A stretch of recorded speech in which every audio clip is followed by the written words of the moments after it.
Hey guys, good morning, नमस्कार, सुप्रभात। कैसे हैं आप सब लोग? तो एक बार फिर से आप सभी लोगों का बहुत बहुत स्वागत मेरे YouTube चैनल पर। और जैसा आपको मैंने कहा था कि भाई एमटीपीज हमारे आ चुके हैं। एमटीपी का जो फर्स्ट सीरीज है वो रिलीज हो चुका है, सेकेंड वाला भी जल्दी ही आने वाला है। तो आइए फटाफट से बात कर लेते हैं कि इस फर्स्ट सीरीज में क्या क्वेश्चंस हैं और इनको किस तरह से हमको सॉल्व करना है। तो फटाफट से सब लोग एकदम तैयार हो जाइए, मेरे साथ में आप लोगों को ये सारे के सारे क्वेश्चंस कर लेने हैं।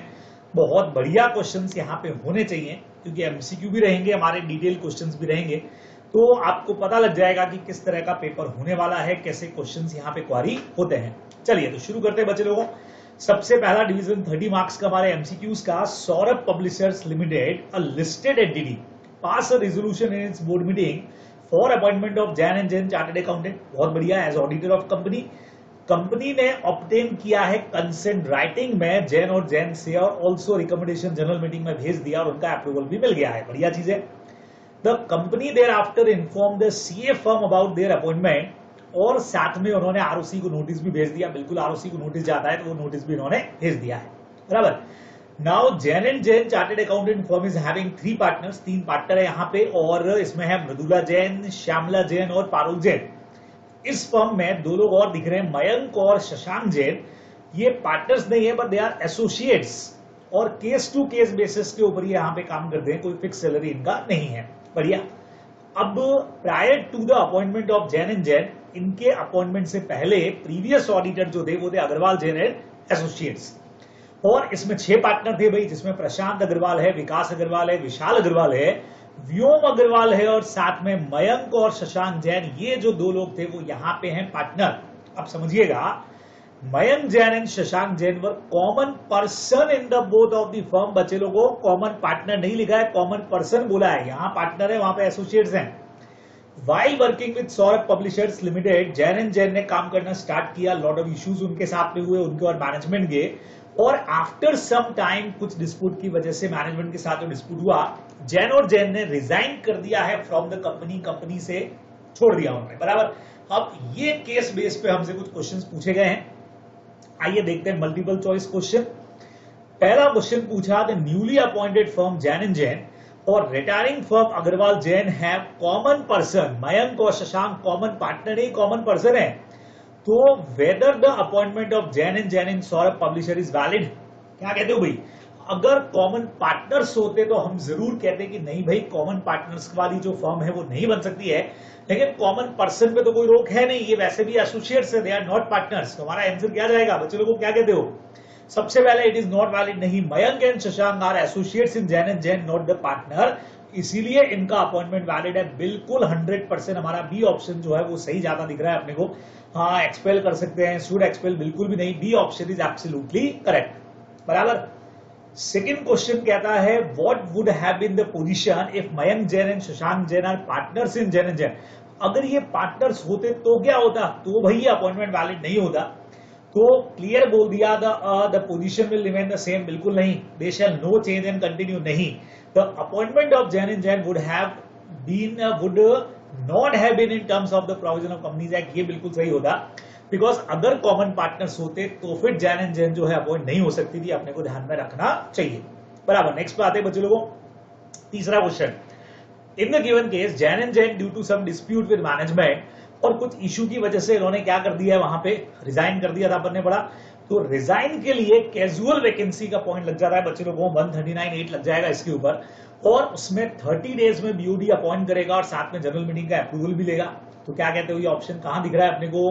फर्स्ट वाले में कैन नॉट रिजाइन हो नहीं सकता। Resignation tender by auditor, board appoint करेगा 30 डेज के अंदर, और शेयर होल्डर से 3 मंथ में अप्रूवल लेना पड़ेगा। बिल्कुल, बाकी कुछ पढ़ने का जरूरत नहीं दिख रहा है। B option is absolutely correct. तो ये हमारा आंसर है बच्चे लोगों। ये था क्वेश्चन नंबर फर्स्ट, हमारा केस बेस्ड एमसीक्यू यहाँ पे खत्म। चलिए फटाफट से, क्योंकि अप्रैल है और आप लोगों का बगैर टाइम खराब किए फटाफट से क्वेश्चंस के ऊपर ही बात करेंगे। सेकंड क्वेश्चन काफी बड़ा सा दिख रहा है भाई। Rupesh took a house loan 80 lakh from best bank limited while granting the house loan. Bank ने इंसिस्ट किया कि भैया गारंटी लेकर के आओ। तो रुपेश नेबर है मिथुन, अच्छा रुपेश का नेबर है मिथुन, और उसने गारंटी दिया है फॉर सच हाउसिंग लोन। ठीक है, रुपेश ने also purchase a life insurance policy of his life. A1 life insurance company से उसने अपना इंश्योरेंस निकाला 1 करोड़ रुपए का और 20 साल का इंश्योरेंस है और उसने फर्स्ट प्रीमियम पे कर दिया to the insurance company. This policy was purchase by Rupesh in order to protect his family, क्योंकि इसका फैमिली प्रोटेक्ट रहेगा, इंश्योरेंस इसीलिए लेते हैं in case of untimely death of Rupesh. Okay, Rupesh ने नॉमिनी बनाया अपनी वाइफ को, favour of Archana is wife. Okay, after some time Rupesh business started running into losses and he was not able to pay the installment of housing loan to the bank. As a result, loan account was classified as NPA, not performing asset, बराबर, और bank initiated करती है pending dues को वापस recover करने के लिए initiate लेती है। बैंक ने सबसे पहले भेजा send the reminder letter mail to both, दोनों को भेज दिया, किसको, बोरोवर को भी एज वेल एज गारंटर को भी भेज दिया, and thereafter a legal notice was served. Even after notices, when the loan account was not regularized, the bank filed a suit in debt recovery tribunal against the guarantor। मिथुन पर case कर दिया, क्या बात है। The guarantor objected and asked the bank to first get it recovered from the borrower, कि भैया पहले आप रुपेश से लो फिर मेरे पास में आना, और अगर वो पे नहीं करता, it doesn't pay, the only guarantor will liable to pay। चलो हम लोग पढ़ गया है, जरूरी नहीं है कि पहले केस हमेशा बोरोवर पे किया जाए, because there is a separate contract between guarantor यानी श्योरिटी एंड क्रेडिटर। बैंक फिर भी अपना केस कंटिन्यू रखती है डीआरटी के अंदर और अल्टीमेटली उनको ऑर्डर मिल जाता है, डिक्री मिल जाती है बैंक के फेवर के अंदर कि आप गारंटर से पैसा रिकवर कर सकते हो। बैंक ने अपना सारा का सारा पैसा गारंटर से रिकवर कर लिया है। Now the guarantor filed a suit against Rupesh to pay the amount, but obvious है जब भी क्रेडिटर को पैसा एक बार दे देता है अपना श्योरिटी, तो वो खुद अभी क्रेडिटर बन जाता है, तो उसने बोला भैया पैसा लाओ। मिथुन ऑल्सो रिक्वेस्ट करता है कोर्ट को कि उसका जो घर है उसका पोजीशन आप मुझे दे दो अगर ये पैसा नहीं दे पाता है, ठीक है। मीनवाइल कहानी में ट्विस्ट आया and Rupesh met with an accident and died on spot, उसका डेथ हो गया। क्लेम फाइल हुआ उसकी वाइफ की तरफ से, इंश्योरेंस कंपनी को उसका पैसा मिला और जो भी अलॉन्ग विद बोनस अमाउंट उसको मिला नॉमिनी को। अब ये जो वाइफ है अर्चना, उसने मिथुन का सारा पैसा उसको चुका दिया है, जो भी गारंटी का पैसा चुकाया था उसने वो सारा उसको वापस पे कर दिया। तो पूरी कहानी तो सुन लिया अपने, तो क्वेश्चन क्या पूछा होगा, इन the given case who is discharging the liability of third person in case of default in relation to the contract of guarantee। But obvious है यहाँ पूछा है अपने से सीधा गारंटी देने वाला बंदा कौन है भाई, तो गारंटी देने वाला मिथुन। इतना बड़ा क्वेश्चन बनाया, इतनी बड़ी कहानी और पूछा कौन की बताओ श्योरिटी कौन है, तो भैया मिथुन है श्योरिटी, और कौन है। Second number, what is the consideration in case of contract between Mithun and bank. चलो वो हम लोग पढ़ के आए, सेक्शन 127 क्या कहता है, जब भी गारंटी कॉन्ट्रैक्ट्स की बात होती है तो एक सवाल अक्सर अपने से पूछा जाता है कि बताओ श्योरिटी के लिए गारंटी देने वाले के लिए क्या कंसिडरेशन है, और अपना जवाब क्या होता है, जो डेटर के लिए कंसिडरेशन है वही हम मान के चलते हैं कि श्योरिटी के लिए भी है, बराबर। तो फर्स्ट पॉइंट बोला है promise made for the benefit of debtor to avail loan on the guarantee of surety. क्या कहते हो, यही तो आंसर है अपना, क्योंकि सेकंड ऑप्शन कहता है in contract of guarantee there is no consideration. नहीं, ये तो गलत है, होता तो है Mithun can freely utilise the house, ऐसे कैसे कर सकता है भाई, एनी पास कंसिडरेशन जी नहीं, जो प्रॉमिस डेटर के बेनिफिट के लिए था वही गारंटी के लिए भी माना जाएगा। तो A option is absolutely correct बच्चे लोगों। ये अपना एक जो आपको क्लास में पढ़ाते वक्त भी मैंने कहा था कि इंपॉर्टेंट पॉइंट है, तो उस पर देखो एमसीक्यू आ गया। अगला क्वेश्चन, अच्छा अगला क्वेश्चन चेंज है, तो दो ही क्वेश्चन, इतना बड़ा कहानी पढ़ाया हमको और क्वेश्चन उस पर दो ही दिया, यहां से आपके अलग क्वेश्चन चालू हो गए, देखो 2 मार्क अलग से दिए। चलिए आगे के क्वेश्चन, अब ये सारे कंटिन्यू एमसीक्यूज है हमारे, फटाफट से बात करेंगे इनके ऊपर। Kamiya limited is incorporated on 3 January 2021 as per companies act 2013। What will be the financial year for the company. बच्चों को 3 जनवरी 2021 को अगर स्टार्ट होता है कोई भी कंपनी, तो बट ऑब्वियस है उनका फाइनेंशियल ईयर खत्म होगा अगले साल के 31 मार्च को। तो 31 मार्च 22 हमारा सीधा सीधा आंसर 6 का C number answer is correct. Next पे आते हैं फटाफट से। As per provision of the companies act which of the following statement is correct with the CSR activities. CSR के लिए इसमें से कौन सा सही है। सीएसआर में भी सरप्लस के लिए बच्चों को नया प्रोविजन था कि अगर आपने सीएसआर की एक्टिविटीज की और उससे कोई भी सरप्लस होता है और वो अगर आप वापस लगाते हो तो सीएसआर का पार्ट मानना है क्या, उसको कंपनी के प्रॉफिट का पार्ट मानना है क्या, तो हमने पढ़ा था नहीं मानना है जी। तो the surplus can not exceed 5%, सवाल ही नहीं। The surplus shall not form part of the business profit of the company. यही हमारा आंसर है, क्योंकि आगे परसेंटेज दिया 10% से ज्यादा नहीं होगा, बिजनेस का प्रॉफिट होगा, सवाल ही नहीं, वो वहीं से कमाया वहीं पे लगाओगे, तो B option is absolutely correct. चलिए नेक्स्ट पे आते हैं। Birthday card limited, a listed company can appoint or reappoint Mishra and Associates, a firm of chartered accountant, as their auditor for। बच्चे लोगों लिस्टेड कंपनी है तो वर्ड ऑब्वियस है, यहाँ पे लिस्टेड कंपनी किसी भी फर्म को अगर अपॉइंट करना चाहे तो 2 कंसेक्यूटिव टर्म्स 5 ईयर के लिए अपॉइंट हो सकता है, आप लोग अच्छी तरह से जानते हो। तो वर्ड ऑब्वियस है 2 term of 5 continuous consecutive years, D option is absolutely correct. Next पे आते हैं। Vinod is a director of Prem limited. He intend to participate in the board meeting through video conferencing and has intimated the same to the chairperson at the beginning of calendar year। तो उसका ये जो approval है, intimation है, कितने time पे valid रहेगा? अरे भाई ये क्वेश्चन तो सीए फाइनल का है। जी हाँ, सेक्शन नंबर 173 हो गया ये तो, कि अगर कोई डायरेक्टर बीओडीज, बच्चे लोगों बीओडीज का मीटिंग हमारे कोर्स में है ही कहां, बराबर। बीओडीज का जो मीटिंग है वो सारा का सारा सीए फाइनल में है ना, 173 सीए फाइनल का है।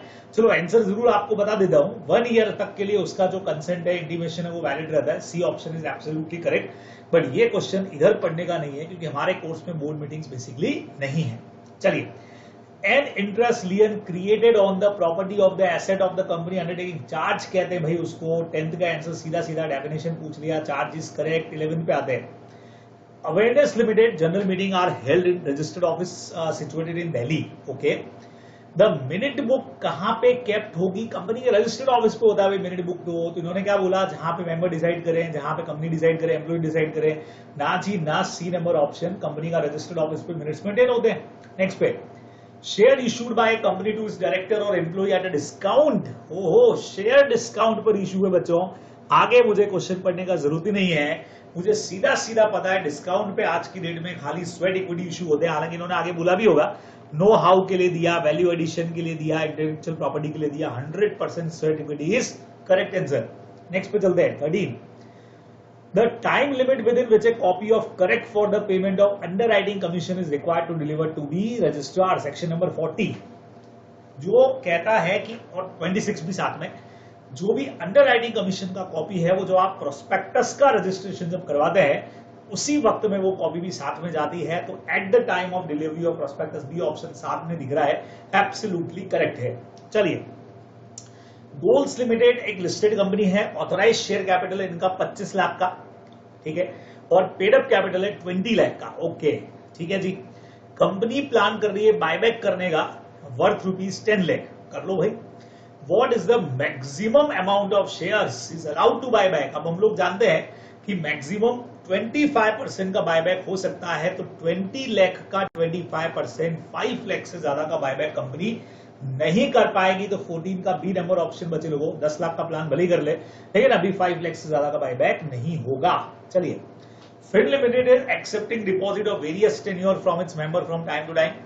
Current register of deposit maintain is registered office is complete. Okay, और कितने टाइम तक वो रजिस्टर मेंटेन करके रखना चाहिए बच्चे लोगों? बट ऑब्वियस है, जहां पे ऐसा कोई भी क्वेश्चन आ रहा है तो 8 इयर्स वाला हमारा प्रोविजन सही जाता है। हालांकि ये सेक्शन एट प्रेजेंट हमारे कोर्स से इस वक्त में कुछ हटाए हुए हैं, जिनमें रजिस्टर ऑफ डिपॉजिट्स वाला भी है, पर ठीक है, 8 ईयर वाला ऑप्शन अपने टिक कर दिया यहाँ पे, क्योंकि और कोई ऑप्शन अपने पास वैसे भी अवेलेबल है नहीं। तो 8 इयर्स वाला प्रोविजन ही हमारा यहाँ पे काम करता है, अपने को ध्यान में रखना है, ठीक है। According to the words are institute of the institute are given their plain or ordinary meaning, literal interpretation। इसी में हम लोग एग्जैक्ट जो रूल्स है वो काम में लेते हैं बच्चों, लैंग्वेज को काम में लेते हैं, तो ये option is correct. When there is a conflict between 2 or more institute or 2 or more part of the institute, तो harmonious interpretation, सी ऑप्शन सामने दिख रहा है, is correct. As per provision of General Clauses Act, where an act or omission constitute an offense under 2 or more enactment। क्या बात है, 2 या 2 से ज्यादा एनेक्टमेंट में ऑफेंस है, और वहां अगर सजा मिल रही है तो दोनों में से किसी एक में ही मिलेगी। तो एक में मिलेगी का मतलब बच्चे लोगों क्या बोला है, अंडर आइदर और एनी ऑफ दोज एनेक्टमेंट हो गया। ये ऑप्शन इज करेक्ट, सामने दिख रहा है, एग्जैक्ट लाइन लिखी हुई है, तो आप लोग अच्छी तरह कर सकते हैं। Where an act of parliament does not expressly specify any particular day of coming in the operation of act, किसी भी नोटिफिकेशन में कोई स्पेसिफिक डेट नहीं दे रखा है कि ऐप को कब से अप्लाई करना है, तो कौन सा माना जाएगा बच्चे लोगों? जिस दिन प्रेसिडेंट का कंसेंट मिला तो receive the assent of president, A number option is absolutely correct. Next पे आते हैं, the date of maturity of bills payable, maturity date निकाला है नहीं का क्वेश्चन, 100 डेज आफ्टर साइट का बिल है और 4 मई को बिल प्रेजेंट किया गया है, तो 4 मई से बच्चे लोगों अपने को टाइम निकालना पड़ेगा। तो मई के 4 दिन चले गए तो 27 दिन तो मई के हो गए, बराबर। मई के बाद हमारा आया जून, ये हमने जून पूरा का पूरा 100 दिन बोला है ना, तो जून हमने पूरा ले लिया, इवन जुलाई भी हमने पूरा ले लिया, ये लेते हैं तो ये आ जाएगा बच्चे लोगों 88, ठीक है। तो 100 में से 88 चला गया, 12 दिन बचता है अगस्त का, तो अगस्त हो गया हमारा 12 अगस्त प्लस 3 डेज का ग्रेस पीरियड जोड़ दिया, तो हमारा आता है 15 अगस्त। 15 अगस्त को पब्लिक हॉलिडे होता है तो एक दिन पहले आएगा, यानी कि 14 अगस्त इज करेक्ट आंसर। ये देखिए 14 अगस्त सीधा सीधा हमारा आंसर हम लोग कर सकते हैं बच्चों, ध्यान में रखेंगे। Now the rule is head and case, mischief rule होता है भाई, सबको पता है कि हेड एंड रूल का मतलब ही मिस्चीफ रूल है, तो B number option is absolutely correct, बराबर। बी नंबर आंसर जो हमारा 21 का है वो करेक्ट चला जाएगा, ध्यान में रखेंगे। और ये आखिरी क्वेश्चन, कितने एमसीक्यूज दे दिए भाई। पिक द ऑड वन निकालो। देखो प्रिएम्बल, मार्जिनल नोट और प्रोविजो, तीनों की तीनों इंटरनल एड का पार्ट है, एक ही चीज इनसे बाहर है और वो डी नंबर हो गया यूजेस हमारा। तो यहां आकर के बच्चों हमारा एमसीक्यू का जितना भी पोर्शन था वो सारा का सारा यहां आकर के हो जाएगा कंप्लीट, बराबर। चलिए अब बढ़ते हैं आगे, और आगे हम बढ़ेंगे हमारे डिटेल वाले जो क्वेश्चंस हैं, 70 मार्क का जो हमारा पोर्शन है, फटाफट से हम उसकी तरफ आगे बढ़ जाते हैं। चलिए जी, तो कहां थे भाई हम लोग? हाँ जी, थोड़ा सा बाहर निकल गया था, कोई बात नहीं, वापस आ गया अपन अंदर। और यहां पे अपने पास में है डिटेल क्वेश्चन बच्चे लोगों, आइए फटाफट से स्टार्ट करते हैं। पहला क्वेश्चन कहता है, Kapila limited issued equity shares of ₹1 lakh 10,000 share and 10 rupees each के 1 for 2021 को, which have been fully subscribed, whereby Kusha Limited hold 4,000 shares and Prem Limited hold 2,000 shares in Kapila Limited। कुछ जाना पहचाना क्वेश्चन लग रहा है, नाम चेंज लग रहे हैं, अदरवाइज आरडीपी टाइप का क्वेश्चन है इस बार की या पिछली बार वाली। तो बच्चे लोगों 10,000 शेयर है एक कंपनी के, और ये है कपिला लिमिटेड, मेरे ख्याल से पिछली बार की आरटीपी का क्वेश्चन लग रहा है, बराबर। और 2 कंपनीज ने इसके शेयर जो हैं वो एक्वायर करके रखे हुए हैं, मतलब बाकी और ने भी किए होंगे। एक है बच्चे लोगों कुशा, और एक हमारे यहां पे हो गई है कौन सी, प्रेम लिमिटेड, ओके। अब कुशा लिमिटेड के पास में इसके 4,000 शेयर्स, बराबर, और इसके पास में 2,000 शेयर्स, दोनों का अलग अलग तो कोई रोल नहीं है, लेकिन इनको मिला दिया जाए तो 60% शेयर होल्डिंग हो गई, और डायरेक्टली बोले तो 60% का वोटिंग राइट भी हो गया है, ओके। चलिए, पर ऐसा अभी इन दोनों को मिक्स क्यों करूं भाई मैं, ये तो अलग अलग कंपनीज हैं फिलहाल क्वेश्चन के हिसाब से। अब कपिला लिमिटेड, ये जो मेन कंपनी जो कपिला लिमिटेड है, इसके पास में 20% शेयर है रेड लिमिटेड के, ओके। चलिए जी, तो एक और कंपनी बच्चों यहां पे इन्होंने बोल दिया है रेड लिमिटेड, और रेड लिमिटेड के शेयर्स का 20% पार्ट जो है वो कपिला लिमिटेड के पास में है। एग्जैक्ट क्वेश्चन पिछली बार की मुझे लगता है आरटीपी का है, डिक्टो क्वेश्चन है। अब बच्चे लोगों इंफॉर्मेशन जोरदार है, रेड लिमिटेड जिसकी मैं अभी बात कर रहा था, उसके पास में बीओडीज के कंपोजिशन का कंट्रोल है कुशा और प्रेम दोनों का, और वो भी कब से, 1 अगस्त से हो गया।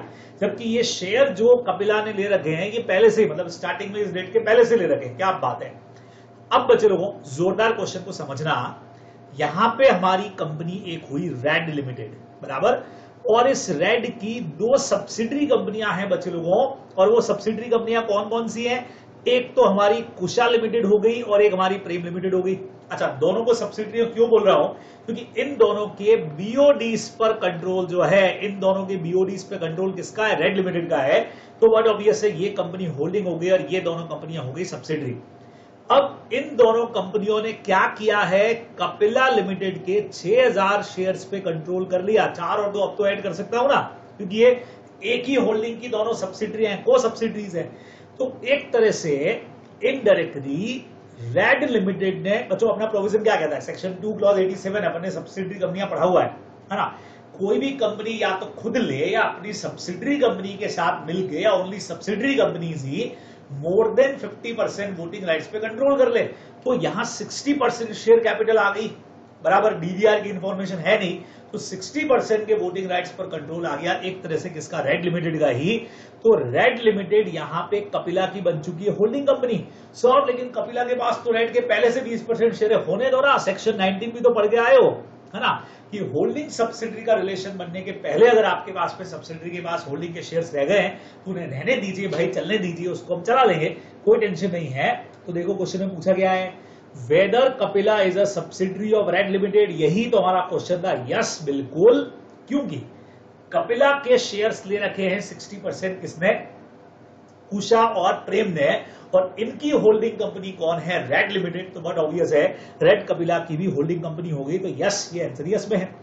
क्या यहां पे कपिला उन शेयर्स को कंटिन्यू कर सकती है क्या जो 20% ले रखे हैं, यस कंटिन्यू कर सकती है, बिकॉज एक्सेप्शन हमने पढ़ा हुआ है, subsidiary company can not be a member of holding company. लेकिन इसका एक्सेप्शन क्या कहता है कि पहले से अगर शेयर हेल्ड करके रखे हैं तो बिल्कुल आप कंटिन्यू करोगे, तो आंसर यस में जाएगा बच्चे लोगों को। ये अपने को ध्यान में रखना है। तो आंसर भी आपको यहाँ पे सारे दे रखे, तो आप वहां से भी आंसर को देख लेंगे। मैं आपके साथ सारे के सारे क्वेश्चन यहाँ पे डिस्कस करने जा रहा हूं। बाकी बच्चे लोगों ये देखिए सारे आंसर्स एमटीपी फर्स्ट के जो हैं वो आईसीआई ने इश्यू कर दिए हैं बराबर से। तो आप यहां से भी इन सारे आंसर्स को इस तरीके से चेक कर सकते हो। ये देखो यस और यस में हमारा आंसर यहां पे पड़ा हुआ है। चलिए बराबर, मैं आपको लेके आता हूं नेक्स्ट क्वेश्चन में बच्चों को, इसी का second, advice as per the provision of companies act. आपको बताना है दो चीजें। सबसे पहले mister Shipra is a practising chartered accountant, he hold shares in X limited, chartered है और इनके पास कंपनी के शेयर्स है। The nominal value of shares का 50,000 है। तो क्या ये कंपनी के ऑडिटर बन सकते क्या, नहीं बन सकते। Section 141 qualification disqualification of auditor मना करता है। अगर आप कंपनी के शेयर, और वो 1 लाख रुपीज तक अलाउड है ना बेटा जी, वो खाली रिलेटिव के लिए अलाउ है। अगर चार्टेड अकाउंटेंट ने 1 रुपए का भी शेयर ले रखा है तो वो डिस्क्वालीफाई हो जाएगा। खुद ने अगर ले रखे हैं तो यहाँ पे ये ऑडिटर अपॉइंट नहीं हो सकता है जी, मना कर दिया हमने। नेक्स्ट पे आओ, मिस्टर शोवी का practising chartered accountant business relationship में है प्रीमस होटल्स लिमिटेड के साथ में। बिजनेस रिलेशनशिप वाला पॉइंट बच्चों, होटल अपनी सर्विसेज देता है इनको, मिस्टर शौलभ को फ्रीक्वेंटली, और वही प्राइस जो अदर कस्टमर से लेता है। तो क्या यहां मिस्टर शोवी का अपॉइंट हो सकते हैं ऑडिटर, यस हो सकते हैं बच्चे लोगों। बिजनेस रिलेशनशिप का मतलब होता है कि अगर आप आर्म लेंथ प्राइस के ऊपर, आर्म लेंथ का मतलब ऑर्डिनरी कोर्स के अंदर जो आप दूसरे कस्टमर को सर्विसेज दे रहे हो, वैसा सर्विस अगर आपने चार्टेड को भी दिया है, अपने ऑडिटर को भी दिया, तो यहाँ पे या वो चार्टेड जो है वो एज ऑडिटर कंटिन्यू कर सकता है। और यहाँ पे कोई स्पेशल फेवर नहीं दिया इन्होंने अपने ऑडिटर को, इस चार्टेड को, तो यहाँ पे ये 100% अपॉइंट हो सकता है बच्चे लोगों।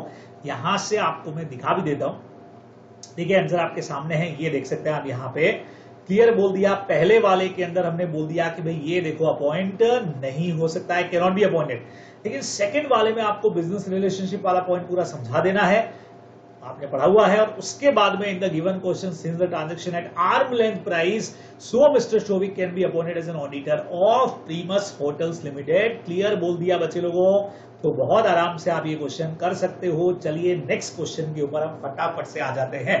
चलिए, enable 100 kg of high quality sugar to Saksham, who owned a kirana shop, promising to give 800 at the time of taking back the bail goods. Again पिछली आरटीपी का क्वेश्चन बच्चे लोगों, और इस बार के टेस्ट में मतलब मई 22 वालों का जो स्टार्टिंग टेस्ट हुआ था तब ये क्वेश्चन मैं ऑलरेडी आपको दे चुका हूं। इवन हमारे नवंबर 22 के बच्चों का जो अपना इंस्टीट्यूट पे टेस्ट हुआ उसमें भी सेम क्वेश्चन दे चुका हूं। तो अनय ने अपने गुड्स बेल किए सक्षम को, तो ये बेलर हो गया, सक्षम हमारा बेली हो गया।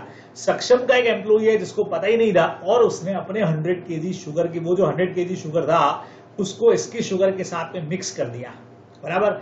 अब this came to light only when Anay came, और आज उसने पूछा भाई मैंने जो शुगर दिया वो वापस लेकर गया हो, अभी पता लगा कि यार वो तो मिक्स हो गई है। और सेम लाइन है बच्चों, और प्राइस जो अने वाले गुड्स की थी वो ट्रिपल दी, ज्यादा प्राइस थी, अच्छी क्वालिटी के गुड्स थे। तो भी अने के पास क्या रेमेडीज अवेलेबल है बच्चों, जहां पे कहीं पे गुड्स मिक्स कर दिए गए बराबर। सेक्शन कौन सा काम करता है, 157 ही ऐसा कोई है क्या, अभी चेक कर लेंगे। तो जहां पे विदाउट बेलर का, याद है वो वाला पॉइंट है, मिक्सिंग कर दिया गुड्स का, 154 है आई थिंक, ऐसा कुछ सेक्शन अपन ने 3 सेक्शन लगातार पढ़े कि जहां पे गुड्स को मिक्स कर दिया गया with the consent of baler. अगर आप मिक्स करते हो तब तो कोई टेंशन ही नहीं है बराबर। Without the consent of baler किया तो दो बातें होंगी, अगर गुड्स सेपरेट किए जा सकते हैं तो कर दो, खर्चा सारा बेली बियर करेगा, और अगर गुड्स सेपरेट नहीं किए जा सकते हैं तो गुड्स में जो भी लॉस हुआ वो bailor have right to recover from bailee. ये हमारा 4 मार्क का क्वेश्चन है बच्चों, और ये प्रोविजन इसके अंदर लगेगा कि आप डैमेज इज देखो 157 बिल्कुल यही बोला था मैंने आपको, और ये देखिए यहाँ पे जो भी लॉसेस उसके हुए वो रिकवर कर सकता है, और ये हमने बोला था कि बिना उसकी without the consent of baler अगर आपने गुड्स मिक्स कर दिया और इम्पॉसिबल टू सेपरेट है तो जो भी गुड्स के लॉसेस है वो आप रिकवर कर सकते हो, अपने को यहाँ पे लिखना पड़ेगा, सीधा सीधा सा पॉइंट है, ये आप लोग यहाँ पे ध्यान में रखने वाले हो। बराबर बच्चों, समझ गए अच्छी तरह से। नेक्स्ट पे आ जाऊं आप लोगों के लिए, चलो फटाफट से नेक्स्ट पे आते हैं, एकदम धड़ाधड़ बगैर समय खराब किए। Discuss with reason whether the following person can be called as holder under the negotiable instrument act. क्या इनको होल्डर बोलोगे क्या? सेक्शन 8 बोलती है भैया होल्डर वो है जो अपने नाम से बिल्कुल रख सकता है, और अपने नाम से जो पेमेंट ले पाए वो होल्डर है। Madan was going to office through metro rail, he found a cheque payable to bearer, एक बेयरर चेक उसको भाई को पड़ा हुआ मिल गया फ्लोर के ऊपर कोच नंबर 6 में, उसने उसको रख लिया। ना भैया ना, होल्डर नहीं है। होल्डर वो होता है जो अपने नाम से, सर बियरर अपना नाम लिख लेगा, लेकिन क्या सच में अपना नाम लिखने के लिए एलिजिबल है क्या? लॉस्ट कोई चीज अगर पड़ी हुई मिलती है तो वो होल्डर के अंदर नहीं आएगा, तो भैया होल्डर नहीं है। सेकंड नंबर, प्रीति एजेंट है राजेश की, उसके पास में एक बिल पड़ा हुआ है बिना एंड्रोजमेंट के जो उसके प्रिंसिपल का है, जो एक्चुअल के अंदर पे है, तो भाई प्रीति के पास बिल पड़ा जरूर है लेकिन अपने नाम से ना तो उसको रख सकती है, इसीलिए वो भी यहाँ पे नहीं आएगी होल्डर की कैटेगरी के अंदर, अपने को ध्यान में रखना है। आओ फटाफट से दिखा देता हूं, ये देखो सबसे पहले तो होल्डर का डेफिनेशन, पहला वाला क्वेश्चन, मदन ने एंटाइटल नहीं है पैसा लेने के लिए, इस वजह से वो होल्डर नहीं है। क्लियर? सेकंड वाला पॉइंट बच्चों, प्रीति वाला, यहां पे भी प्रीति होल्डर नहीं है क्योंकि अपने नाम में पैसा नहीं ले सकती है। डायरेक्ट सा पॉइंट है अपना, बहुत इजी से पॉइंट है, तो बहुत आराम से आप इसको कर सकते हैं। चलिए अगले क्वेश्चन के ऊपर ले आया मैं आपको, देखो एकदम फटाफट से हम लोग कर रहे हैं, समय आप लोगों का बहुत कीमती है, खराब नहीं होना चाहिए। सेकंड का part number 1, examine the validity of the following statement in respect of AGM, section number 96। क्या बात है, एजीएम के questions. Number 1, first AGM company shall be held within 6 month from the date of closing of financial year. गलत है, financial year close होने के 9 months के अंदर होना चाहिए। 6 मंथ्स वाला पॉइंट एब्सोल्युटली गलत है भाई, 9 मंथ्स के अंदर होना चाहिए, अपने को पता है, तो ये गलत हो गया, इनकरेक्ट हो गया। Second number, registrar for any special reason extend the time of first AGM, जी नहीं, सब्सिक्वेंट एजीएम का टाइमिंग 3 महीने बढ़ सकता है, लेकिन फर्स्ट एजीएम का टाइमिंग जो है वो नहीं बढ़ता है। बराबर, तो सीधा सीधा सा आपको लिख देना है कि भी ये जो किया वो भी गलत है, बिकॉज सब्सिक्वेंट एजीएम 3 महीने बढ़ती है, ऑलरेडी 9 मंथ्स दे दिया, तो इसका टाइम किसी भी वजह से आरओसी नहीं बढ़ाएगा, ये अपने को ध्यान में रखना चाहिए। खत्म। नेक्स्ट पे आते हैं बच्चों, Aura limited is a listed company, paid up share capital 25 crore का है। क्या बात है, लिस्टेड कंपनी है, okay, paid up capital 25 crore का है, टर्नओवर 100 करोड़ का है। कंपनी सेक्रेटरी एडवाइस करता है बीओडीज को that Aura limited is not required to appoint internal auditor as companies paid up capital and turnover is less than threshold limit.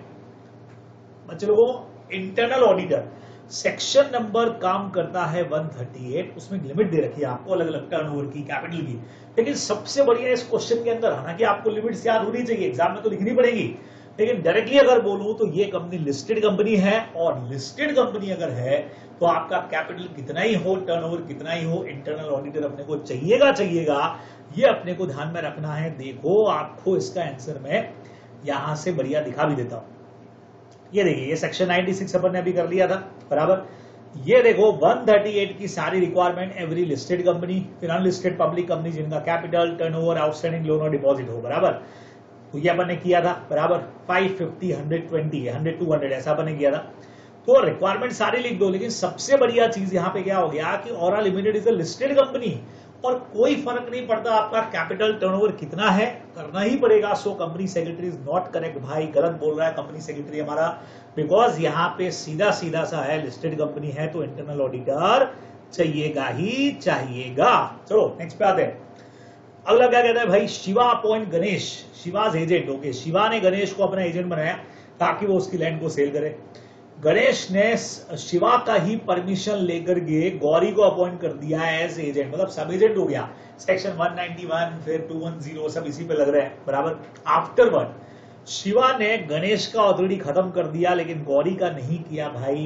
Agent का authority अगर खत्म करोगे तो सब एजेंट का ऑथोरिटी भी ऑटोमेटिकली टर्मिनेट हो जाएगा बच्चों। सब एजेंट का डेफिनेशन समझा देना, ऑथोरिटी वाला पॉइंट समझा देना, और जैसे ही प्रिंसिपल क्या करता है, revoke the authority of Ganesh, है ना, ऑथोरिटी ऑफ जो भी सब एजेंट है जो गौरी है वो ऑटोमेटिकली रिवोक हो जाएगा, खत्म हो जाएगा। ये प्रोविजन अपने को इसके अंदर लिख देना है, सीधा सा आंसर है, कर लोगे। चलो, आपको एनआईए का कैरेक्टरिस्टिक्स बताना है बच्चों, एनी 5 तो आराम से लिख देना, रिटर्न में होना चाहिए, और जो जो अपने पॉइंट्स हैं सारे के सारे बराबर। हाँ, नेगोशिएबल इंस्ट्रूमेंट एक्ट में एसेंशियल कैरेक्टरिस्टिक्स क्या होती है, ये एकदम थ्योरी टाइप का हमारा क्वेश्चन है कि भाई इसके अंदर क्या होता है। बिल्स ऑफ एक्सचेंज के जो भी पॉइंट्स आपने पढ़े, है ना, प्रमोद ने नोट के बिल्स ऑफ एक्सचेंज के जो भी आप यहाँ पे 5 पॉइंट समझाना चाहें तो वो इन्होंने इतने सारे दिए, है ना। रिटर्न में हो, साइन हो, ट्रांसफरेबल हो, डिफेक्ट से फ्री होना चाहिए, और एनी नंबर ऑफ, जब तक पे नहीं हो जाता तब तक आप इसको ट्रांसफर कर सकते हो, अनकंडीशनल प्रॉमिस, ये सारे पॉइंट्स अपन लोगों ने पढ़े हुए हैं। तो जो भी आपको पॉइंट इन्होंने 4-5 पॉइंट बोले हैं वो बहुत आराम से आप लोग यहाँ पे लिख सकते हैं, कोई टेंशन इसके अंदर नहीं है। चलिए नेक्स्ट बात, चलो थर्ड क्वेश्चन, बहुत फटाफट कर रहे हैं हम लोग। Swati limited is intending to issue securities on private placement. बढ़िया सर, प्राइवेट प्लेसमेंट भी इशू करे और सेक्शन नंबर 42 काम करेगा। Explain to the director of company the provision of companies at following. बच्चों, मीनिंग ऑफ प्राइवेट प्लेसमेंट, सीधा सीधा सा मीनिंग जो आपने पढ़ा कि भाई यहाँ पे एक लिमिटेड ऑफ पर्सन को आप लोग इनवाइट करोगे और वो कितना नंबर है, 200 से ज्यादा का नहीं होगा, तो डेफिनेशन मीनिंग अपने को लिख देना है। टाइम लिमिट क्या रहेगा बच्चे लोगों, बहुत सीधा सीधा से 60 डेज का टाइमिंग है अपने पास में। जब भी अपन इन्वाइट किया उसके बाद 60 डेज में अलॉट कर देना है क्लोज होने के, और 60 डेज में अगर नहीं हुआ तो अगले 15 दिन के अंदर पैसा वापस करोगे। अदरवाइज अपने को 12% पर एनम इंटरेस्ट के साथ में पैसा वापस करना पड़ेगा। ये दोनों प्रोविजंस आप लोगों को यहाँ पे लिख देना चाहिए। देखो मीनिंग आ गया, है ना। तो सेक्शन 42(3) में मीनिंग दे रखा है कि अपन इन्विटेशन देंगे यहाँ पे securities to selected group of person को देंगे, जो 200 से ज्यादा नहीं होंगे, अपने को लिखना है। टाइम लिमिट हमने पहले ही कह दिया, 60 days from the date of receipt of application, बराबर। और अगर इसमें नहीं कर पाए तो अपने को रीपे कर देना अगले 15 दिन के अंदर from the expiry of 60 days, और वो भी अगर नहीं कर पाते, इससे लेट अगर करते हैं तो अपने को 12% पर एनम की रेट से 16th डे से अपने को पे करना पड़ जाएगा, ये अपने को ध्यान में रखना है। तो सीधा सीधा सा प्रोविजन है, आप लोग बहुत आराम से इसको लिख सकते हैं, ठीक है, बराबर। डायरेक्ट सेक्शन 42 में आपने सारे प्रोविजंस पढ़े हुए हैं तो आप इसको लिख सकते हैं। चलिए नेक्स्ट आपको लेके चलता हूं बच्चों, बी नंबर पॉइंट के ऊपर एकदम फटाफट से। क्या लिखा है, the board of directors of mines limited, a listed company, appointed Mr. Guru Chartered Accountant as his first auditor within 30 days of the date of registration। बहुत सही है, 30 दिन में अपॉइंटमेंट होता है अदर देन गवर्नमेंट कंपनीज में। Hold office करेंगे conclusion of the first AGM, बिल्कुल सही है। फर्स्ट एजीएम में वापस से रीअपॉइंट होंगे 6th एजीएम तक, बिल्कुल सही है। In the light of provision, तो फिर पूछा गया है appointment of mister Guru bye बीओडीज, correct है ना भाई। पहले 30 दिन के अंदर बीओडीज के पास ही पावर होता है अदर देन गवर्नमेंट कंपनीज में अपॉइंट करने का, सेक्शन 139 अपन ने पढ़ा हुआ है, तो सही है। ये नहीं कर पाते तो फिर शेयर होल्डर अपॉइंट करते, ठीक है ना। Reappointment of Guru at the first AGM in the above situation, बिल्कुल सही है, रीअपॉइंटमेंट भी, तो ये वाला प्रोविजन भी ठीक है। 6th एजीएम के अंदर फर्स्ट एजीएम में वापस से उनका रीअपॉइंटमेंट हो सकता है, और एक इंडिविजुअल पर्सन है, लिस्टेड कंपनी है, तो एक टर्म के लिए ये भाई साहब जो है वो अपॉइंट हो सकते हैं 5 साल के लिए 6th एजीएम तक। तो इस क्वेश्चन में तो कुछ है ही नहीं भाई, बिल्कुल प्रोविजन है as it is. I think आप लोगों को लिख देना है, देखें एक बार चेक करें, इस प्रोविजन को लिखना है डायरेक्टली। ये देखो 139(6) में बता दिया, फर्स्ट ऑडिटर 30 डेज के अंदर अपॉइंट करना है, फर्स्ट एजीएम तक काम करेगा, बिल्कुल सही है। फर्स्ट एजीएम वाला 6th एजीएम तक काम करेगा, ठीक है। Company as per 139, no listed company अगर है तो वही हो गया इंडिविजुअल, एक टर्म 5 साल से ज्यादा के लिए नहीं होगा, तो गुरु का अपॉइंटमेंट वैलिड है। और सेकंड वाला 6th एजीएम के लिए भी एब्सोल्युटली वैलिड है। देखो directly provision as it is आपसे पूछ लिया बच्चे लोगों, तो डायरेक्टली प्रोविजन आप लोगों को समझा देना है, इधर कोई टेंशन हमारी है ही नहीं। चलिए नेक्स्ट पे चलते हैं। अगला क्वेश्चन, बिल्स ऑफ एक्सचेंज। ये एकदम नया टाइप का क्वेश्चन लग रहा है बच्चों। अब bills of exchange is drawn by A in Berkeley, okay, कहाँ है, यूएस में, where the rate of interest is 15% and accepted by B, payable in Washington। लिखा ड्रॉ यहां पे किया है ए जो वहां रहता है, ठीक है, और एक्सेप्टेड बी ने किया, बी ने एक्सेप्ट किया वॉशिंगटन के अंदर जहां पे रेट ऑफ इंटरेस्ट काम करती है 6%। अच्छा, जो ड्रॉ जिसने किया वहां रेट 15% है, और वॉशिंगटन जहां पे अपना एक्सेप्टेड वाला है वो 6% है। Bill is endorse in India, India में एंडोर्स हुआ, डिसऑनर भी हो गया, और इंडिया के अंदर ही उस पर केस हो रहा है। तो आपसे पूछा रेट ऑफ इंटरेस्ट कौन सी काम आएगी, अब बच्चे लोगों ये क्वेश्चन एकदम डिफरेंट टाइप का आपको दिखेगा। सेक्शन नंबर 134 इंटरनेशनल लॉ यहां पे काम कर जाता है, और ये सेम एग्जांपल आपको स्टडी मैट जो नया वाला May 22 वाला है उसके पेज नंबर 2.22 पे दे रखा है। एज इट इज एग्जांपल इन्होंने यहाँ पे लगाया है, तो इसका प्रोविजन मैं आपको यहीं से पढ़ा देता हूं। थोड़ा सा नया प्रोविजन हमारे लिए है, बहुत इजी। देखो आपको प्रोविजन पढ़ाता हूं मैं 134। In the absence of contract to the contrary, sorry in the contract to country, the library of the maker और drawer of a foreign promissory note, बच्चों समझना, मेकर या drawer of a foreign promissory note और bills of exchange और cheque is regulated in all essential matter by the law at the place where he made the instrument, जहां उसने instrument बनाया। तो drawer की अगर रेस्पॉन्सिबिलिटी बननी है कहीं पे, तो जहां उसने इंस्ट्रूमेंट बनाया वहां की लगेगी, और अगर वो लाइब्रेरी एक्सेप्टर या एंड्रोजर की हो रही है तो वहां पे होगी जहां उसको पेबल बनाया गया है। तो यहां अपने से क्वेश्चन में पूछा गया था, किसके ऊपर लाइब्रेरी का पूछ रहे हैं भाई, देखें अपने से क्या पूछा है बच्चे लोगों, बी का action on the bill against B, B पर केस हो रहा है बच्चे लोगों, और बी जो है जहां पे रहता है वॉशिंगटन में, वहां पे रेट ऑफ इंटरेस्ट 6% की है। तो इसीलिए उसको देखो केस इंडिया के अंदर हुआ है, लेकिन किस पर हुआ है, बी पर हुआ है, और बी यानी वॉशिंगटन वाला बंदा, यानी जो हमारा एक्सेप्टर है, और वहां रेट 6% थी, तो 6% ही काम आएगी। अच्छा सोचो, ये पे नहीं करे और ये केस ड्रॉवर पर हो रहा है, ए पर हो रहा है, ये होता है ना, अगर ये पे नहीं करे तो बट ऑब्वियसली पे ही किस पर केस करेगा, ड्रॉवर पर करेगा, फिर वो पहले करता है ड्रॉ ही पे, नहीं तो ड्रॉवर पर। तो ड्रॉवर पर अगर ये केस होता, जब आप ये एग्जांपल पढ़ेंगे पेज नंबर 2.22 पे, तो उस केस में फिर 15% की जो रेट है जो फर्स्ट वाली दे रखी है वो लगती है, वो पूछा नहीं है क्वेश्चन के अंदर, तो बी के ऊपर 6% की रेट से ये लगेगा। तो ये अपने को ध्यान में रखना है, जिसके सर पे लाइब्रेरी डाली है वहां उसकी रेट ऑफ इंटरेस्ट क्या थी वो उसको पे करना पड़ेगा। तो बी पर केस हो रहा है तो 6%, ये अगर बी पे नहीं करता और ए पर केस होता तो 15% इंटरेस्ट उसको पे करना पड़ता। ये अपने को ध्यान में रखना चाहिए, ठीक है, बराबर बच्चे लोगों।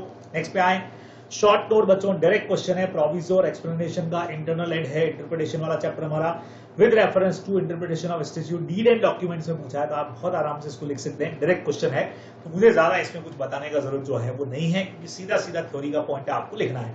चलिए नेक्स्ट क्वेश्चन पे आते हैं बच्चों, फोर्थ के ए का first part, the offer of buyback of its own share by a company shall not be made within a period of 6 months from the date of closure of the proceeding offer of buyback, ठीक है, if any, and cooling period to make further issue of same kind of share including allotment of further shares shall be period of 1 year from the completion of the buyback of certain exceptions। बच्चे लोगों आपसे पूछा है validity बताओ इस statement की, तो ये स्टेटमेंट में उल्टा कर दिया है। आप सब जानते हो जब भी कोई कंपनी एक बार बायबैक करती है, ध्यान से सुनना, तो नेक्स्ट बायबैक जब भी करना चाहे तो उसमें 1 ईयर का लेती है गैप, अपने को पता है। नंबर 1, 2 बायबैक के बीच में 1 साल का गैप होना चाहिए। दूसरा रूल, जब भी कोई कंपनी बायबैक करेगी तो बायबैक करने से 6 months तक सेम काइंड के शेयर इश्यू नहीं कर सकती, एक्सेप्ट बोनस शेयर या कन्वर्जन वाले जो शेयर थे कि हमने वारंट को शेयर्स में कन्वर्ट किया, या कन्वर्टेबल वाले हमने इश्यू कर दिए है ना, या एएसओपी में इश्यू किए, वो सब आप कर सकते हो। इन्होंने क्या कर दिया, उल्टा लिख दिया। इन्होंने लिख दिया the offer of buyback of its own share by company shall not be made within a period of 6 months from the date of closure of buyback. बच्चों ये 6 months की जगह ये होना चाहिए था यहाँ पे 1 ईयर, है ना। और कूलिंग पीरियड जो रहेगा वो कूलिंग पीरियड का मतलब कि सेम काइंड के इश्यू नहीं कर पाओगे एक्सेप्ट सम एक्सेप्शंस। ये पीरियड इन्होंने यहाँ 1 ईयर लिख दिया, जो बच्चों होना चाहिए 6 months का। देखो कितना गजब क्वेश्चन पूछा है, एक बार पढ़ने से तो पता ही नहीं लगे क्वेश्चन में है क्या, बस उल्टा कर दिया। जहां 1 साल का गैप है इन्होंने वहां 6 महीने लिख दिया, और जहां 6 महीने होना चाहिए था वहां 1 साल लिख दिया। और आपसे पूछा सेंटेंस करेक्ट है कि नहीं है, तो हम कहेंगे भैया हम सेंटेंस को करेक्ट कर देते हैं, वहां पे 1 ईयर हो जाएगा, यहाँ पे 6 months हो जाएगा। प्रोविजन आपको समझा देना है और सेंटेंस को वापस से रिपीट कर देना है कि this sentence is not valid, real sentence is, और फिर आपको एक्चुअल वाला सेंटेंस लिख देना है। 3 नंबर का छोटा सा क्वेश्चन है, ये आप बहुत आराम से कर सकते हैं। सेक्शन नंबर 68 से हमारा ये आंसर जा रहा है, ठीक है। नेक्स्ट पे आओ, ABC Limited proposed to issue series of debenture frequently within a period of 1 year to raise the funds, लेकिन without undergoing the complicated exercise of prospectus। frequently 1 साल में इश्यू करना चाह रहे हो, शेल्फ प्रोस्पेक्टस काम में ले लो भाई साहब। शेल्फ प्रोस्पेक्टस समझाने को रहेगा मेरे ख्याल से, तो आपको पूछा है प्रपोजल वगैरह बताओ और कंसेप्ट बताओ, डीप प्रोस्पेक्टस इसमें कौन सा काम आना चाहिए, शेल्फ प्रोस्पेक्टस के प्रोविजन बच्चे लोगों आपको इसमें समझा देना है। सीधा सीधा 3 नंबर का क्वेश्चन है, आप लोग बहुत आराम से कर सकते हैं। नेक्स्ट क्वेश्चन क्या कहता है, promoter of green limited contributed in the form of unsecured loan. Green limited के प्रमोटर अनसिक्योर्ड लोन दे रहे हैं कंपनी को, fulfilment of the margin money requirement, जो किसने बोला है करने को, state industries development corporation for granting loan.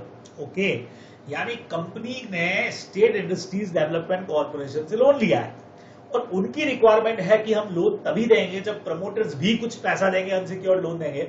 तो बताओ ये डिपॉजिट है कि नहीं है, ये होगा क्वेश्चन, पक्का है ये नॉट डिपॉजिट। बच्चे लोगों एक्सेप्शन में पॉइंट दे रखा है, प्रमोटर्स लोगों ने जो पैसा दिया है अनसिक्योर्ड, क्यों दिया है उसकी कंडीशंस दे रखी है। एक तो मार्जिन मनी के लिए दिया, अनसिक्योर टाइप का दिया, और इसलिए दिया क्योंकि रिक्वायरमेंट थी लोन देने वालों की कि नहीं आप दोगे तो हम लोन देंगे, और अभी तक उस लोन का पैसा पे नहीं हुआ है, तो हम इसको डिपॉजिट की कैटेगरी में नहीं मानेंगे। भी आपको आंसर दिखा भी दूंगा मैं, तो ये आंसर में जाएगा कि भैया ये डिपॉजिट नहीं है। ठीक है, 2 क्वेश्चन और करके फिर उसके बाद चलते हैं बच्चों, आंसर दिखा देता हूं आपको। जनरल कॉजेज एक्ट में बच्चे लोगों हमेशा की तरह things attached to the earth have been held as immovable property, पूरा इसका डेफिनेशन लिख दो। सेकंड नंबर, क्या बुल को cows, bull could be interpreted to include cows, जी नहीं। जहां पे स्टडी मेट में दे रखा है, जहां पे जेंडर की बात होती है बच्चे लोगों, जब स्पेसिफिकली जहां पे बुल लिख दिया गया है, तो जब नॉर्मली अगर हम बात करते हैं कि भाई इस तरह का कोई भी एनिमल्स, तो सारे एनिमल आ जाते हैं, लेकिन जब अलग से आपने जेंडर की बात कर दिया, मेल जेंडर को लिख दिया है, तो फिर वो फीमेल के अंदर कभी भी इंक्लूड नहीं होगा। ये अपने को ध्यान में रखना चाहिए। यहां से मैं आपको आंसर भी बताने जा रहा हूं, स्टडी मेट के पॉइंट है एज इट इज। और ये बुल वाला तो पिछले वाले एग्जाम के अंदर हमारा आ भी चुका है, पिछले में नहीं, आई थिंक बुल वाला जो पॉइंट है वो May 21 के जो एग्जाम्स थे उसके अंदर एग्जाम में आ चुका है। चलिए देखो, प्रोविजो एक्सप्लेनेशन मैंने आपको कहा था डायरेक्ट क्वेश्चन है, ये देखो 68 वाला पॉइंट, और ये सही वाला सेंटेंस इन्होंने बना के यहाँ पे लिख दिया है बराबर, कि जो आपने बोला ये सेंटेंस जो है वो नॉट वैलिड है, और करेक्ट वाला आपने को लिख देना है। ठीक है, शेल्फ प्रोस्पेक्टस मैंने आपको बोल ही दिया था, समझा दीजिए पूरा का पूरा। फिर ये हमारा लोन वाला पॉइंट आ गया बच्चों, ये रहा अपना रूल 2 के हिसाब से पूरा का पूरा प्रोविजन, ये प्रमोटर, ये तीनों कंडीशंस हो गई कि भाई क्योंकि स्टेबुलेशन लगाई है उन्होंने, प्रमोटर ने दिया अनसिक्योर तरीके से, उनके रिलेटिव ने दिया और अभी तक वापस से रीपे हमारा लोन नहीं हुआ है, तो ये चीज हमारी will not be regarded as deposit है ना। पूरी लिस्ट अपन ने कौन सी पढ़ी है कि इसमें कौन कौन से डिपॉजिट नहीं है, और इन दिनों में हर अटेम्प्ट में उस लिस्ट में से, रूल 2 में से कोई ना कोई क्वेश्चन बन के आ ही रहा है, तो वो तो अपने को अच्छे से तैयार करके जाना ही है। ठीक है, यहाँ पे इमूवेबल का 326 में पूरा डेफिनेशन लिख दो बच्चे लोगों, इंक्लूसिव डेफिनेशन है, तो सेंटेंस करेक्ट है, जो जमीन से अटैच वाली चीजें रहेंगी वो हमेशा तो इमूवेबल के अंदर आएंगी। ये देखो आपका काउस वाला पॉइंट भी यहां दे दिया इन्होंने, देखो where a word connoting a common gender is available, common gender statement is not valid, common gender होता तो इंक्लूड करते हैं, पर जब स्पेसिफिक जेंडर दे दिया जाए तो फिर ये प्रिजम्पशन काम नहीं करेगा। बाकी कॉमन जेंडर में सब आ जाते हैं, जैसे अपन कहते हैं ना, मैंने आपको एग्जांपल भी दिया था, हम कहते हैं हर इंसान को ये समझना चाहिए या हर आदमी को ये समझना चाहिए, तो आदमी में औरत भी इंक्लूड है, पता ही है अपने को। लेकिन यहां जब स्पेसिफिकली हम कोई चीज कह देते हैं कि it is applicable to male member, तो फिर उसमें फीमेल को इंक्लूड नहीं करेंगे अपन, ध्यान रखिएगा।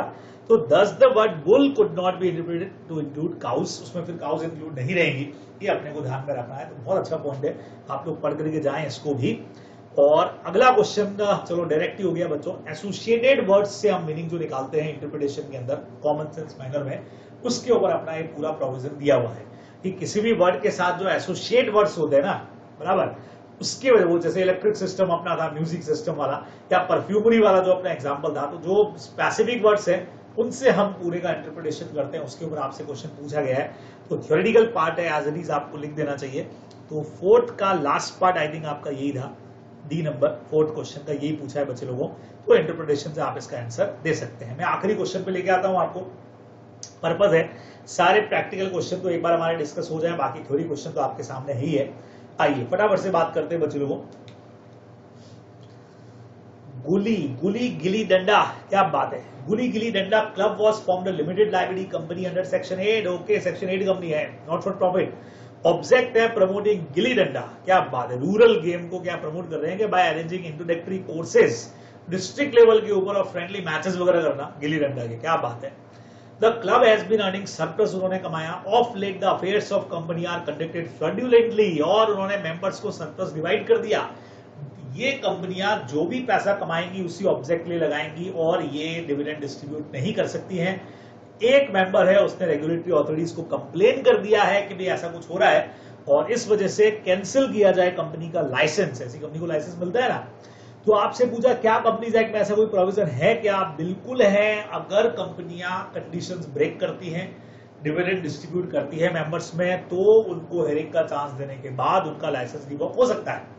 रिवोक लाइसेंस की इफेक्ट पूछ लिए बच्चों। यस, अगर ठीक लगता है आरओसी को, या आरडी आ गया अभी बराबर, या सेंट्रल गवर्नमेंट कुछ लोग लिखना चाहे तो लिख सकते हैं, अभी देख लेंगे इन्होंने क्या यूज किया। तो बकायदा कंपनी यहाँ पे वाउंड अप हो सकती है। बिल्कुल, कंपनी को बंद करने का ऑर्डर याद आया आपको? या तो लिमिटेड या प्राइवेट लिमिटेड लग जाए या कंपनी वाउंड अप हो जाए। और अगला क्या पूछा है, क्या गुली डंडा club can be merge with stick private limited? किसी और कंपनी के साथ में मर्जर तो पॉसिबल है, लेकिन उसका एंगेजमेंट बिजनेस है, नेटवर्किंग का जी नहीं। सिमिलर ऑब्जेक्ट वाली कंपनी के साथ ही मर्जर होगा, तो ये पॉइंट तो पॉसिबल नहीं होगा। ये अपने को ध्यान में रखना चाहिए। ये देखिए, आपको गुली गिली डंडा दिखा देता हूं यहां से आंसर, सेक्शन नंबर 8 बराबर। ये पूरा अपने समझा दिया। एग्जैक्ट क्वेश्चन ऐसे अपने किए हुए हैं। और लाइसेंस सेंट्रल गवर्नमेंट यूज किया है इन्होंने, यहाँ पे बिल्कुल सेटिस्फाई अगर है कि हाँ भाई किया है, तो हेरिंग का चांस देने के बाद में वाउंड अप कर सकते हैं। अमालगमेट हो सकती है, लेकिन सिमिलर ऑब्जेक्ट वाली के साथ ही होगी, अपने को ध्यान रखना है। ऊपर अपने पढ़ लिया कि यस, रिवोकेशन पॉसिबल है अगर ऑब्जेक्ट वॉलेट आपने किए। क्या क्या इफेक्ट हो सकते हैं वो सारे हमने लिख दिए। तो बहुत बढ़िया सा क्वेश्चन है बच्चे लोगों, बहुत बार आप लोग कर चुके हो ये वाला क्वेश्चन अपने प्रैक्टिस सेशन के अंदर। सवाल जवाब वाली बुक में भी ऐसा है, अलग नाम से है ना, वो एक क्लब के नाम से है, इसी तरह का क्वेश्चन है और यही चीजें पूछी गई हैं, तो बहुत आराम से आप लोग लिख सकते हो। चलो, ए लिमिटेड का एनुअल जनरल मीटिंग सितंबर 15 को होता है। Meeting was presided over mister B, a chairman of the company. ठीक है, सितंबर 17 को 15 का मीटिंग हुआ है, सितंबर 17 को B the chairman without signing the minutes of the meeting left India to look after his father. बच्चों, बुक का क्वेश्चन है अपने भी और स्टडी बैंड में भी होगा। Who fell sick in London, यानी चेयरपर्सन लंदन चला गया है। आपसे पूछा गया होगा साइन कौन करेगा, आई थिंक यही क्वेश्चन होगा। मिनट्स बुक साइन कौन करेगा बी के एब्सेंस के अंदर? बच्चे लोगों, सेक्शन काम करता है मिनट्स का 118। 30 डेज के अंदर मिनट्स रेडी होने चाहिए। एजीएम है तो आप लोग जानते हो, अगर बोर्ड मीटिंग होता है तब तो नेक्स्ट मीटिंग का चेयरमैन साइन कर लेगा, अपने को पढ़ा हुआ है। और अगर कंपनी का एजीएम है तो उस केस के अंदर जो भी authorised person by the board of director होगा, मतलब any director which is authorised by the board, वो साइन करने वाला है in the absence of chairman. ये हम लोग अच्छी तरह से जानते हैं, तो ये अपने को आंसर में लिख देना है। चलो, बहुत सिंपल क्वेश्चन पूछ लिया बच्चों। गारंटी का मीनिंग आपसे पूछ लिया क्या होता है, तो आप लोग बहुत आराम से गारंटी का सेक्शन डेफिनेशन लिख सकते हो। और parties of contract of guarantee, 3 party, surety, debtor, principal creditor, ये अपने को समझाना है, तो आराम से आप लोग कर सकते हो। ठीक है, now the act done is negligently shall deemed to be in good faith पे क्वेश्चन बचे लोगों। General clauses I think section number 322 होना चाहिए इसके ऊपर। तो गुड फेथ अपने को समझा देना है, बहुत बढ़िया पॉइंट होता है। और इस बार गुड फेथ पे आई मैंने आपको क्वेश्चन भी दिया था। अभी जो अपने टेस्ट हुए अपने यहाँ पे जो मॉक टेस्ट मैंने लिए, उसमें गुड फेथ का क्वेश्चन मैंने आपको दिया था। बस वही आंसर, वैसे ही आंसर आपको यहाँ पे लिख देना है। नेग्लिजेंटली वाला जो अपना पॉइंट था, ये देखो 118 आ गया। और 118 के हिसाब से क्लियर हो गया बच्चे लोगों, 30 डेज के अंदर होना चाहिए था। और चेयरमैन अगर नहीं है तो director authorise by the board यहाँ पे साइन कर देगा, बराबर। गारंटी का मीनिंग 126 के अंदर, to perform promise made to discharge the liability of a third person, 3 party, surety, debtor creditor. Good faith 322 के अंदर ही दे रखा है। डायरेक्ट डेफिनेशन है कि things shall deem to be done in good faith, जहां पे नेग्लिजेंटली हो या नहीं हो। ठीक है, पर यार तुम लोग ने इधर वो एक एग्जाम्पल भी दिया था, हाँ इसमें एक आध एग्जाम्पल भी हम लोग लगा सकते हैं चाहे तो बढ़िया सा, नहीं तो डायरेक्टली आप समझा दें कि भाई किसी एक्ट में अगर अलग से इसका कोई मीनिंग दे रखा है तो वही काम में आएगा। और नेग्लिजेंटली हो या नहीं हो, ये गुड फेथ के अंदर माना जाता है। यहाँ पे जो कुछ भी आपने किया ये अपने को यहाँ पे लिखना चाहिए। तो गुड फेथ का डेफिनेशन भी हो गया, बराबर। तो यहाँ आकर के बच्चे लोगों हमारा सारा काम जो है वो हो जाएगा खत्म। तो एमटीबी फर्स्ट को हमने बहुत धड़ाधड़ तरीके से, बहुत फटाफट तरीके से सारा कंप्लीट कर लिया है। तो आई थिंक जरूर ये वीडियो आपके लिए यूजफुल रहेगा। पूरा अच्छी तरह से देख लेना, हर एक क्वेश्चन मैंने क्लियर कर दिया है, समझा दिया है, तो अच्छे से इसको तैयार करके जाना। जल्दी ही आप लोगों से एमटीबी 2 के साथ मुलाकात होगी और उसके बाद सारे चैप्टर्स की रिवीजन सीरीज शॉर्ट नोट्स के साथ, उसमें भी आपसे जल्दी ही मुलाकात होगी। तब तक अच्छे से तैयारी करिए। Bye bye, tata, take care.